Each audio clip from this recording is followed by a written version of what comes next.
One of the things I really love about making stuff is not knowing what the outcome is.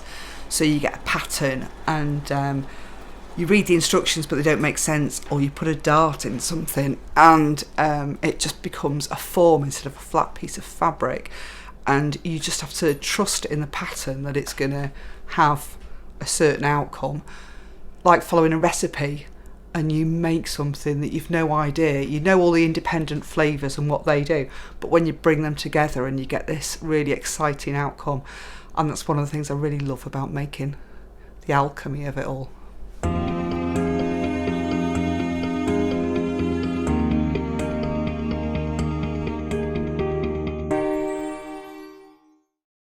Yeah, I've been developing my own work quite a lot recently, and although my background is very much photography with some installation and audio, various mixed medias, my recent passion is sewing, and that is kind of led into this residency now, really.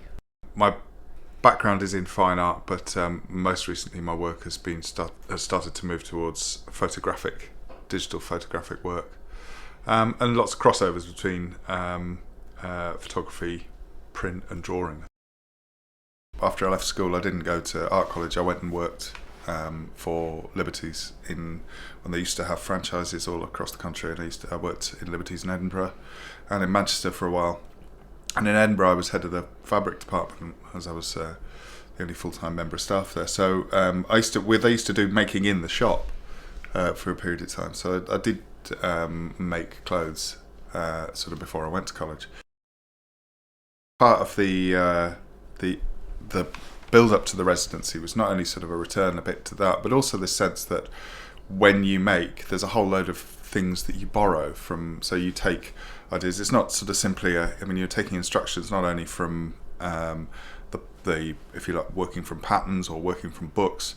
You're also borrowing from the internet. You're borrowing from advice from other people, and it's this assemblage of things that you bring together. And I wanted to find a way of just examining that, I think, as time went on. For me, it's kind of a form of mindfulness. I find my work extremely stressful at times, or just not so much work, but just the pace of life. Sewing to me is like slowing everything right down and just connecting with this one activity. The making for me has just been a really personal journey that's now developed into something else, which is fantastic.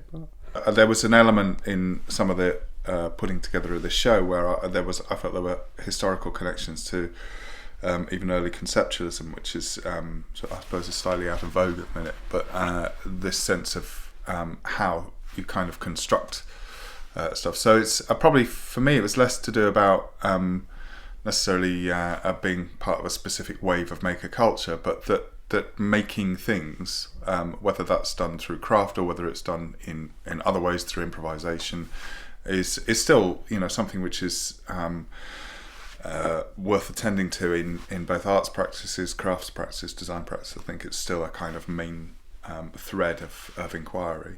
Being a 5-day residency was great to have that concentrated time, rather than when you're at home. You're kind of got other distractions because you're in your home environment, so you're totally dedicated to what you're doing for 5 days, and we've been working as a partnership for 5 days. I started off by just establishing myself in the space and creating just like samples, so like samplers, where I was looking at different stitches, how the cotton was sitting on the fabric, so just getting used to being there. And then I worked from established books and then looked at different patterns and then designed cuffs. First one was terrible, so that was the hilarious thing as well, to do something quite badly in the gallery and then be confident enough to pin that on the wall, which wasn't inside my comfort zone. And then I did 3 cuffs, and the third one I was really chuffed with. It was great. But so it was about just keep on repeating. So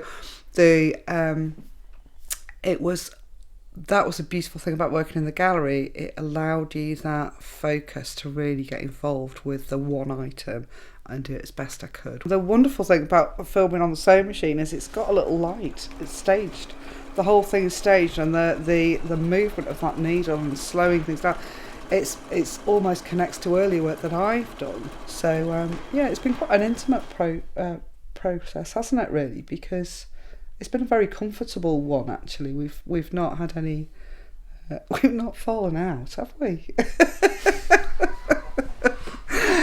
Well, you know, it was yesterday. But no, joking. We haven't fallen out at all. It's been really productive, hasn't it? It's been something we'd definitely consider doing again, really. I started to record things that Anne had said when she's actually doing the making, just written statements that she had made, and start to bring those into a series of photographs on paper with text underneath, sort of explaining what that step is.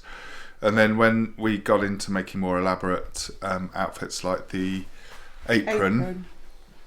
The process, we started to spend a lot more time focusing on how each individual part of the process, if you like, worked to build up the apron. And the apron seemed like quite an interesting thing to be working on. We had talked about it before, but the apron has connections to work. It has it's a work garment. So I was creating a series of photographs, writing down step-by-step instructions, and then I was reproducing or printing these photographs, but also then recording, putting together. I started to record Anne talking about what she was doing, and started to put together a sort of monologue or dialogue that was going on at the time that these pieces were being produced. Well, I could talk to myself at times, so it was a monologue at times, wasn't it? Yeah.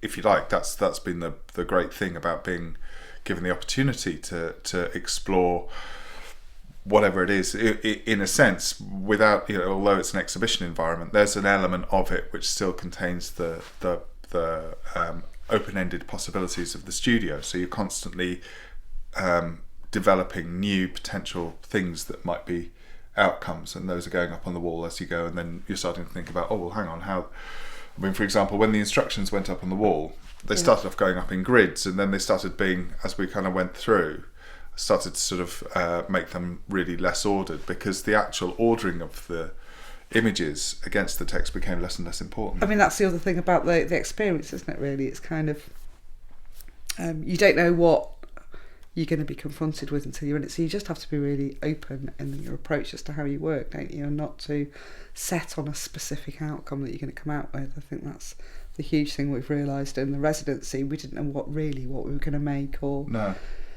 what we were going to have at the end of it. We seem to have ended up with loads and loads of material, actually, which is fantastic.